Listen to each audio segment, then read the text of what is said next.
Hi Brett, this is the Masked Analyst.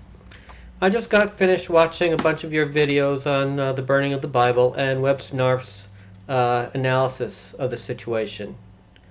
I think websnarf is right on target, and before going into it in any detail, I want to say first that I defend your right to burn the Bible. It's your property. You have every right to do this. This is part of your freedom of speech. However, even though you have the right to do this, that does not necessarily mean that this is the right thing to do. I think Websnarf is on target when he says that people associate burning with Nazism. Whether that's a rational association or not is really not the point. It's that people do indeed associate it with them. And people will not listen to you or take you very seriously just because they are so put off by you. It's kind of like burning the flag, the American flag. I support people's right to burn the flag, but if anyone burns it, I'm not going to be too happy with them. And yes, burning the flag is a form of free speech. It's sending a message.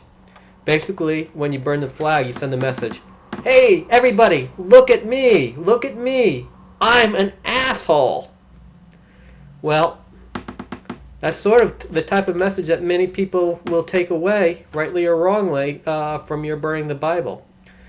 And so if this does go on Fox News, I don't expect that they will give you very much of a chance to explain your actions. They'll probably just end up taking a snippet of what you might say and spinning it in a way that will make you look bad. And if you want to do that, you have every right to do it, but I think that it will not end up getting you the results that you would really like to see. I hope that you will reconsider WebSnarf's comments and read over Nick's comments and think about whether this was really the right thing for you to do, whether this really does advance your agenda. And I don't want to see you remove your video. That's the last thing I want you to do. Probably for the same reason that I don't like the fact that the library at Alexandria was burned.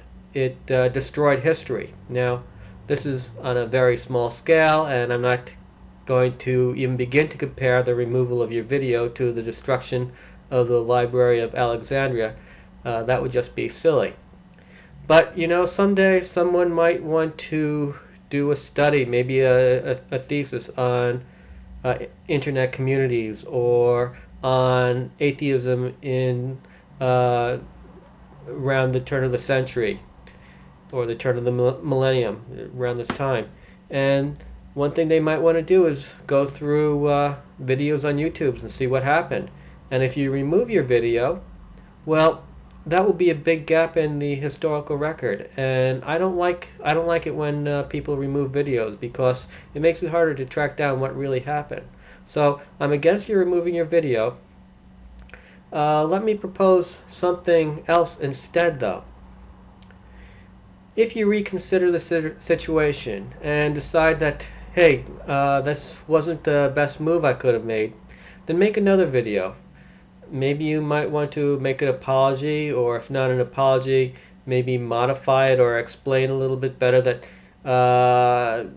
that you hope you didn't offend too many people, that people will listen, or whatever you want to say. But you might want to make another video if you reconsider the situation. And instead of burning the Bible in the future, may I suggest another approach? And Websnarf mentioned that destruction through fire, because of the historical baggage, is especially offensive.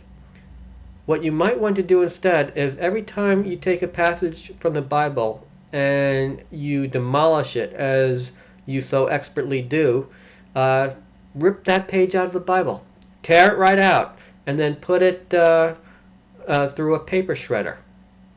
That way people will see you destroy the Bible a little bit at a time as you destroy its message.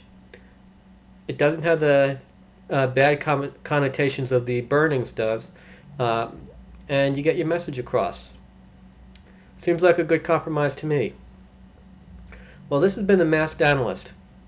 Under and in.